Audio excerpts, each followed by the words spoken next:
No need to get overwhelmed by March spring cleaning. Hi, I'm Gina Walton with the Walton Home Team of Keller Williams, and here's a few tips to take room by room in manageable groups of 3. After all, 3's a charm.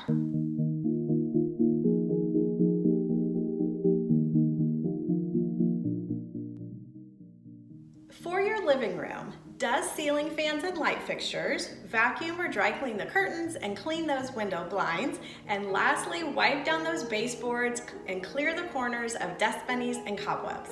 For your bedrooms, clean out the drawers and closets, donating gently used items to bless someone else. Also wash comforters, pillow shams, and blankets. And lastly, rotate or flip your mattress. For your kitchen, empty the refrigerator and wipe down all of those shelves.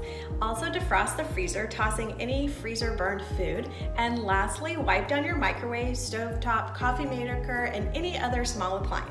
In your bathroom, toss out expired makeup, toiletries, and any medicine. Wash that shower curtain and the floor mats, and lastly, clean the grout, regrouting or sealing if needed.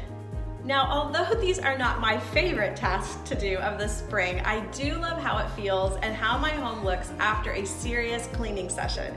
If you have any other questions on home maintenance or how to get your home prepared to sell, feel free to reach out today at 913-449-1950 or comment below. We look forward to showing you extra tips along the way, so make sure you subscribe also.